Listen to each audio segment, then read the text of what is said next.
up in the sky, the birds, the planes. Jason J. Lewis, the voice of Superman on Justice League Action. And you're listening to the Krypton Report. Welcome to the Krypton Report podcast. I'm your host, Tyler, the Superman of Blue, the man of tomorrow. And with me always is the man of red himself, that jolly old elf with a beard. Not that Kris Kringle, but Mr. James Cole. What's up, Superman Red? I was gonna say, I'm not Saint Nick. Jolly old James Cole. You're right. Your ear this way. More like David Harbour's Santa. I mean, if I had to pick a live action Santa, that's kind of how I would picture you. Yeah, definitely. Violent Night. It's a good movie. Oh, for sure. I love it. It's a great Christmas movie.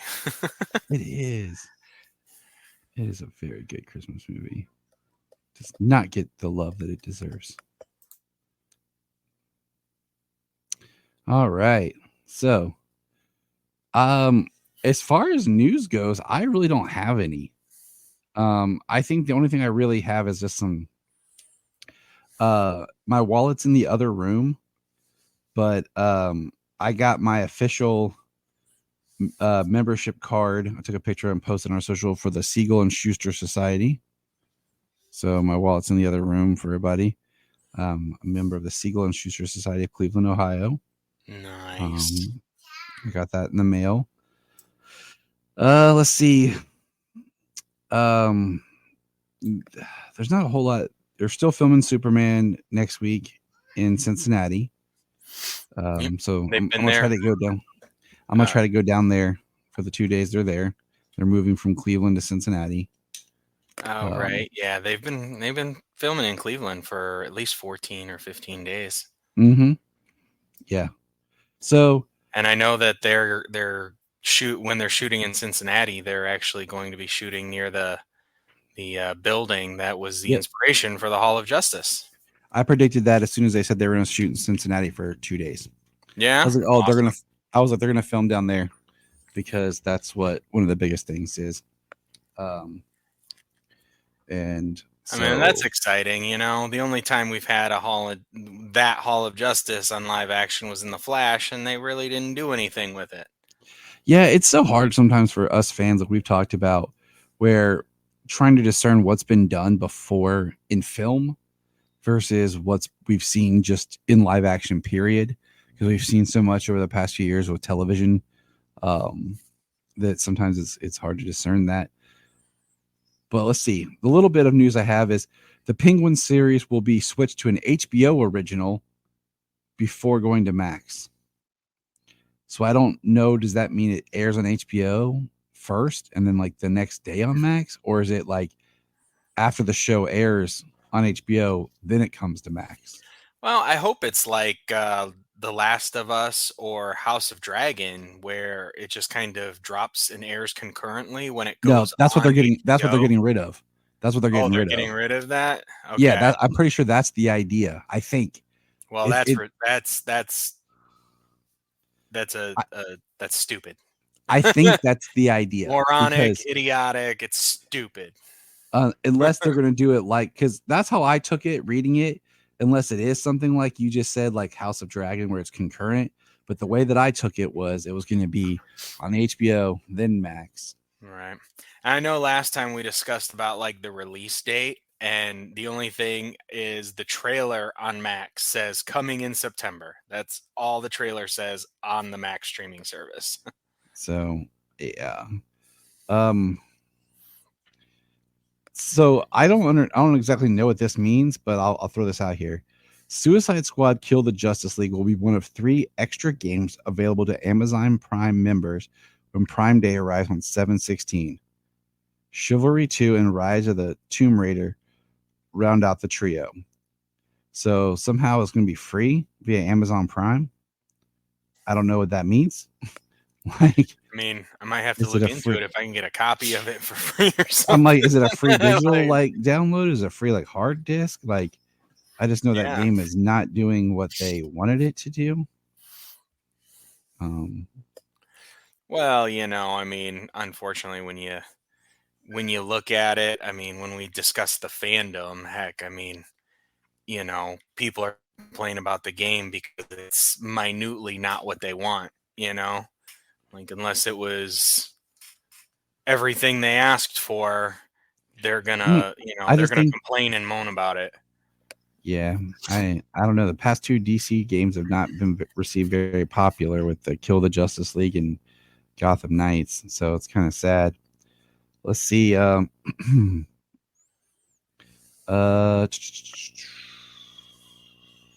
where'd it go? I had something else saved here to show you. Maybe I didn't. I thought I did. Damn it, where'd it go?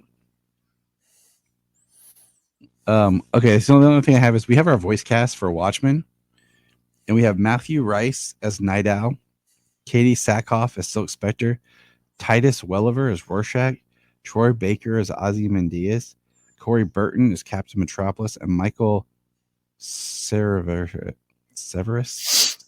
as Dr. Manhattan.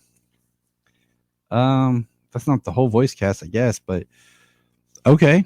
Like Titus Welliver, Katie Sackhoff, like Troy Baker, those are good people. But I don't know, man. Like listening to the trailer, it's just what we talked a little bit about. It's just not doing everything for me. Well, I mean, like we said, like it's not something that a lot of people were asking for or clamoring for.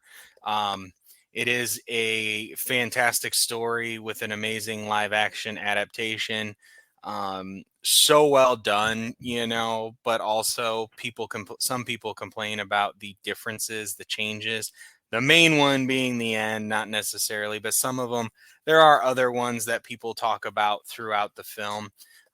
So if this is a more faithful adaptation to the source material, it's something I'm interested. I wasn't like, I wanted Watchmen, animated movie or this or that, but I'm definitely going to watch it and see what it's about. You know what I mean? It's a great story. We got a great cast.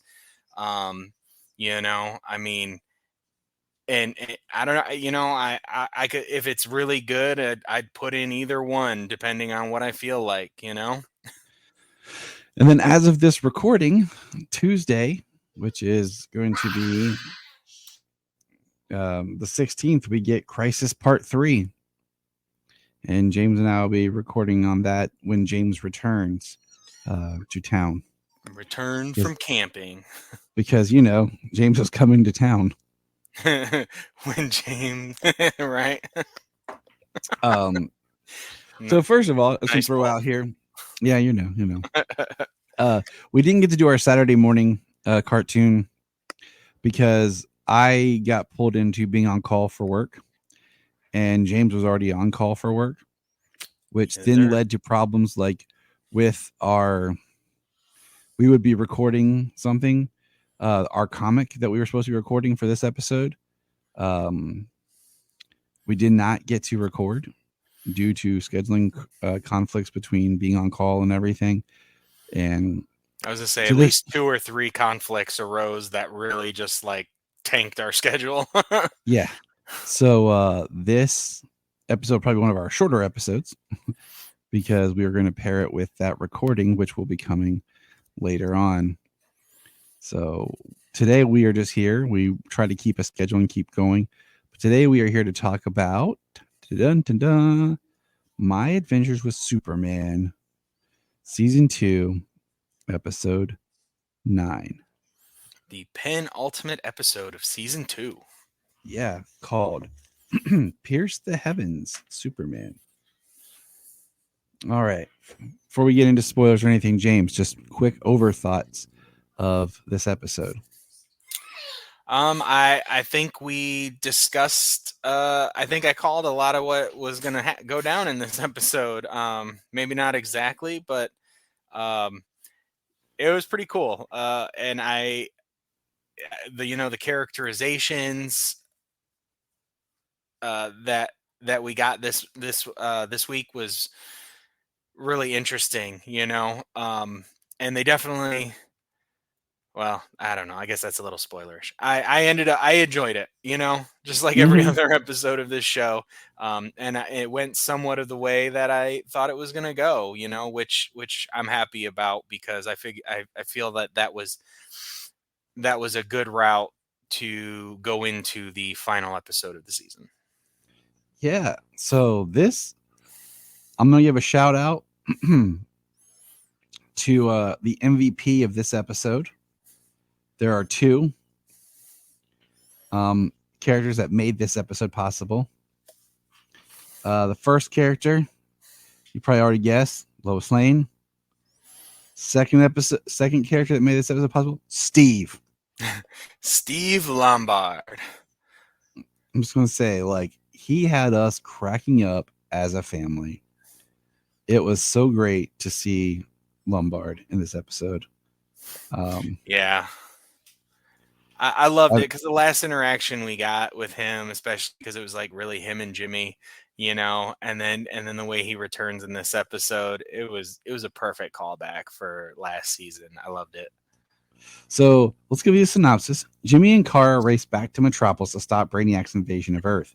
Lois tries to free Clark from Brainiac's control, only to lose herself in an alternate reality where Superman never left Krypton, which is just a construct basically of Brainiac's mind and built around the memories that Clark has. All right. So let's get into this episode.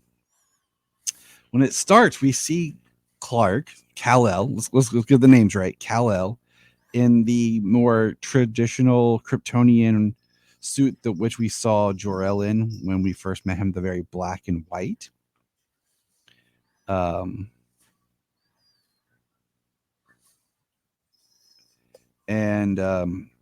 Really quick, first thing that throws me off is we see Lara use her heat vision.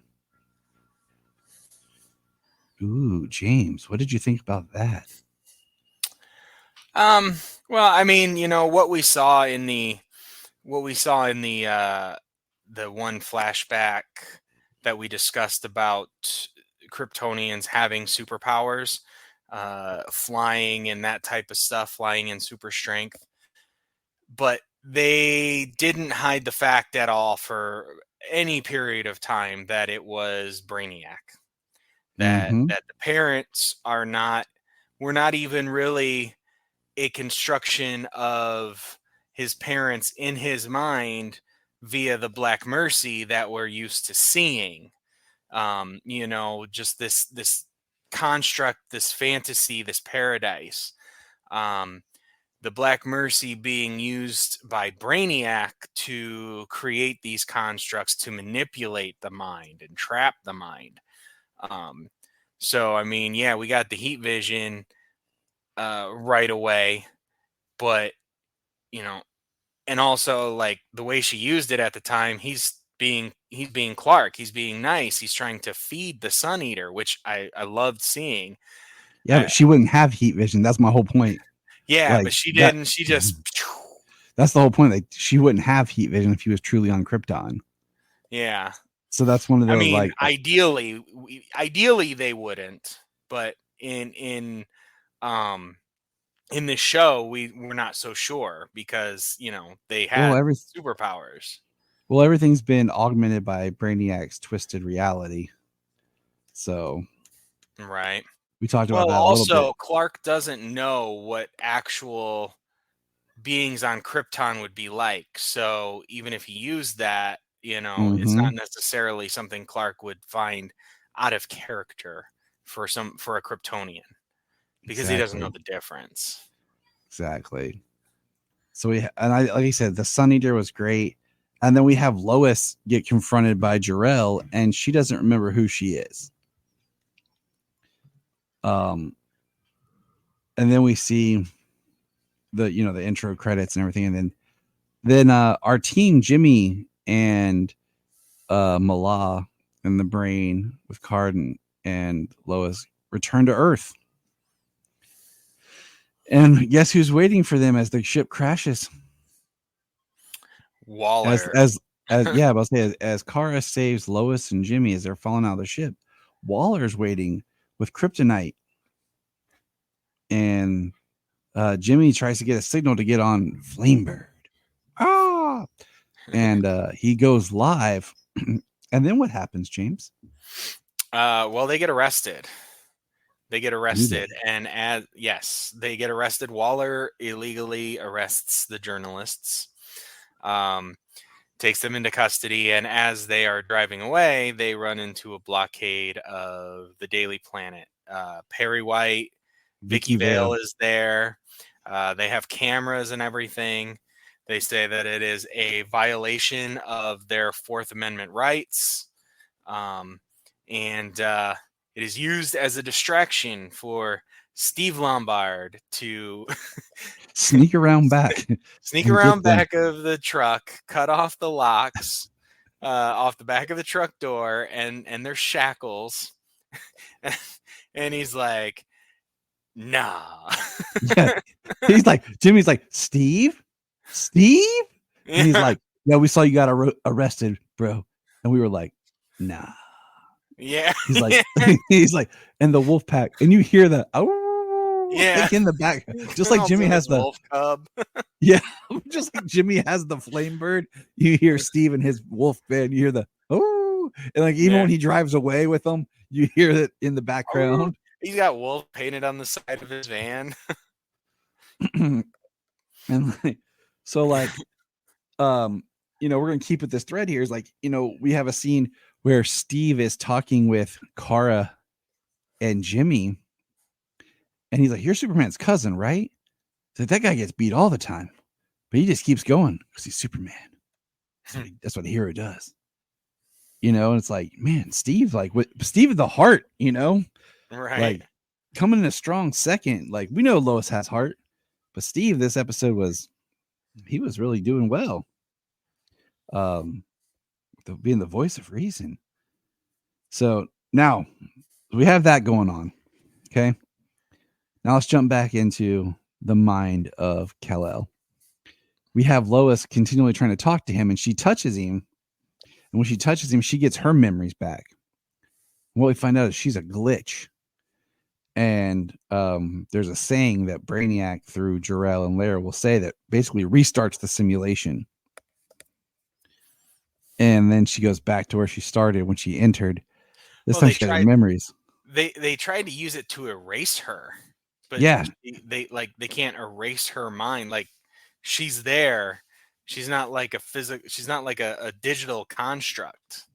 Like her mind say is there. That the Black Mercy wasn't made to hold wasn't made to hold that many minds. Could not hold two minds. So I thought that was interesting. So she just keeps basically getting rebooted in the system. And what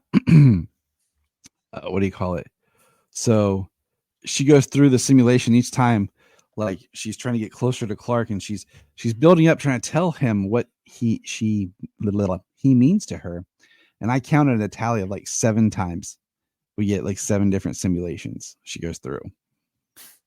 And basically she has to break free and just basically say, that she loves him and everything. And she says, I stole a spaceship. I worked with Livewire. I did all this. And then she's like, that's crazy. Lois. It is you. Yeah, it is you. Yeah. And, they have this big moment and it's like, I love you. And pulling up here. But then they go, like, one of the best scenes is like they're like Brainiac's trying to attack them, but they do this. He turns back into Superman and Brainiac tries to stop him, and they do this together, where what we see is Jor-El, the construct of Jor-El, goes to punch Clark and Lois stops him. Yeah, she catches his fist. And she punches him back. And she's like, how am I doing this? And he's like, you're in my head. And in my mind, I don't see you as just an Earth human. You're super to me. And so then basically together in his mind, they, like I said, like they fly up here and they punch their way through the ceiling. They break free. But meanwhile, Kara's, battling on Earth, Brainiac, and Lex Luthor with Waller brings out his Metallos, now powered by kryptonite. And we have we have them battling here. They have their Kryptonian power core, and Kara and Super Brainiac is what it was labeled as, are basically attacked. And I find it interesting. Have you noticed that Kara hasn't got like the spikes when she's under K? Like she just gets the line. Like I haven't seen any spikes like we do, like the mineral spikes that we see when Right. Clark's exposed to K. Yeah, I did see the veins and stuff, but not the kryptonite that kind of like seems to protrude Yeah. from his face and his hands and stuff. So that battle happens, and what happens? So Clark retakes over his body and breaks free from Brainiac's control. And when he does, he changes his costume to this. What are our thoughts, James? I mean, I kind of like everything about it except for the pointy shoulder pads. I mean, I like the yellow outside of the S, I like that look. No trunks. I'm a fan of that look. We can take it either way. I kind of like how the belt is more like, I guess, more Man of Steel BVS style, where it's not quite a belt, but you've got like the buckles there. The boots are a little high with the knee pad going over it, but adding the yellow line in there, it breaks it up. So you got a lot of blue, but you got the yellow and the red breaking it all up at different points.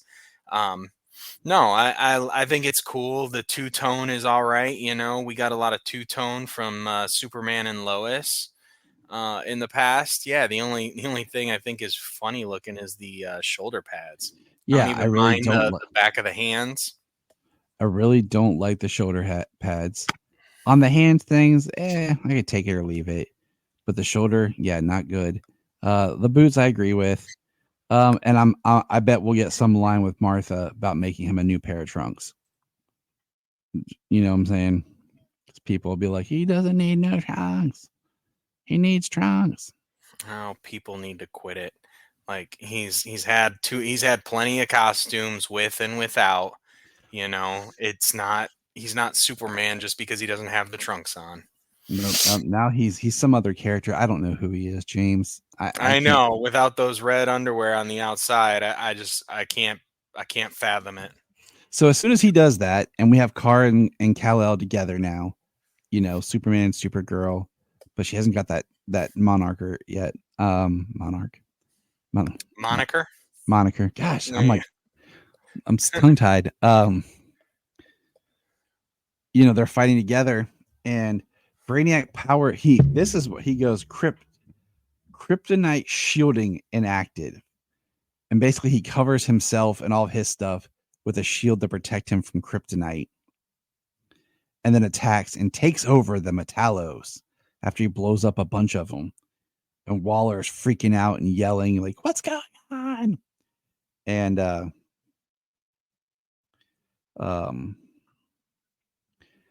and then we have him fire the big red laser. This was right before. Oh, I got my times table mixed up. He files the big red laser to kill everybody, and Kara is right there and blocks it. And if you notice, when she blocks it, she's still weak from the kryptonite, but she blocks it. And then that's when Kal-El shows up. And the second time they go to fire it, when Kara's down, he stops it with his hand. And that's when he did his costume change. And then there at the end, we have both of them weakened because of the kryptonite. They're down because of the Metallos, and Brainiac has hacked the Metallos. And's going to fire the weapon, and Waller is furious with Lex. And that's pretty much the episode, man. I loved it. It was great. Yeah, I loved it. That moment in the Black Mercy when that moment when he realizes that it's actually Lois, when Lois's plan and her actions are so insane, and it proves that she is the real Lois. Like, Brainiac couldn't come up with something like that. Nope. It's really funny. I love how that worked out. They're inside the Black Mercy flying together. I mean, it's very much like Clark's first flight in the digital world in Smallville in season 10. But the way it was very, very anime. The whole speech about them together, about they're more together, they're more than Brainiac. They're the way they're punching through the Black Mercy ceiling. It was really awesome. I loved the episode. It was really good. It's going to be interesting to see where we go. We got them both poisoned by kryptonite. Brainiac, charging up that red beam. It is interesting how it was interesting how he has like that kryptonite shielding, because we've seen how the kryptonite affects the ship. Yep. Before it became like the fortress earlier in the season. Yeah, it is very interesting. I think it's just interesting how he has kryptonite shielding, as it were. Like, how much kryptonite has he ever encountered? Good point. See, James. It was just a thought I had, So, I really like this episode. I really enjoyed it. I love the show. I can't believe we have one more left to go. Yeah. I'm really excited that we're going to get a season 3.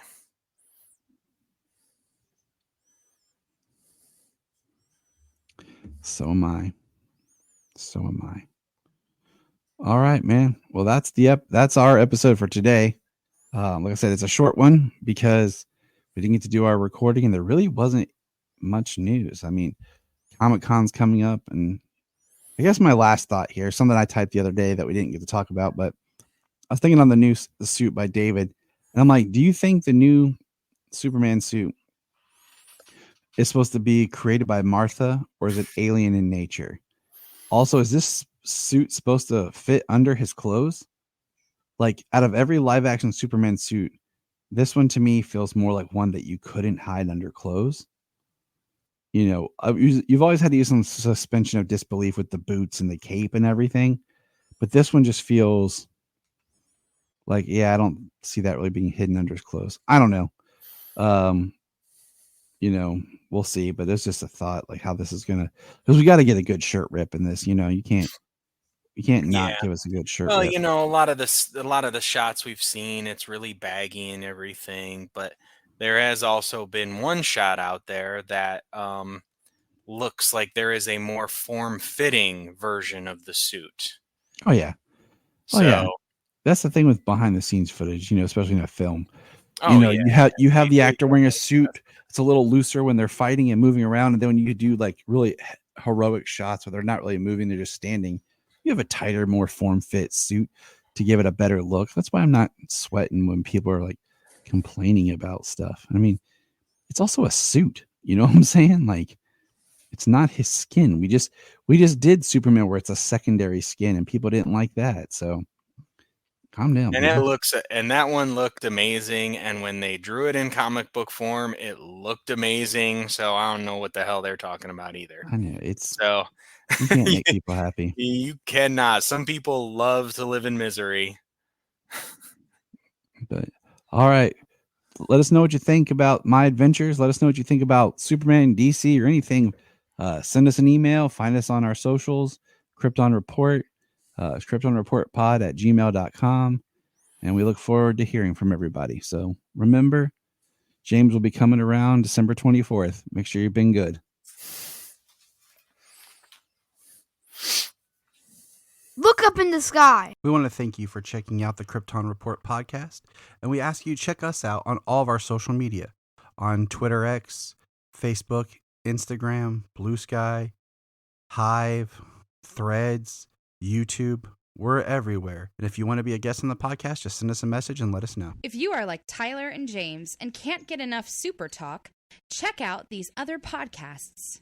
Digging for Kryptonite, Supergirl Radio, The Last Sons of Krypton, The Superboy Legacy Podcast, All-Star Superfans, Superman the Animated Podcast, The Aspiring Kryptonians, Always Hold On to Smallville, The Geek of Steel, and Truth, Justice, and Hope. I am Brian Peters, the creator and host of Gravely Amusing. For the past 30 years, I've studied the history of gods and monsters in pop culture and our world. As a student of theology and history, I've tried to understand evil and its impact on us. As a writer, I've tried to share this knowledge. As a comedian, I've tried to make people laugh as I do it. But as a man-child, I'm still that scared 7-year-old boy. Join me as I share the history of horror and sci-fi, discuss classic and modern pop culture, and share a creepy story or two. This podcast may scare you, it may horrify you, or it may leave you gravely amused. Listen to Gravely Amusing on Apple Podcasts, Spotify, iHeartRadio, and wherever podcasts are found. Follow us on Twitter at gravely_amusing or on TikTok at Gravely Amusing. We have a $1 Patreon. Yes, I know everyone asks for money, but our $1 Patreon each month gets you commentary tracks for releasing movies, DC movies. It gets you my Requel series where I pitch ideas about movie sequels, prequels, or whatever.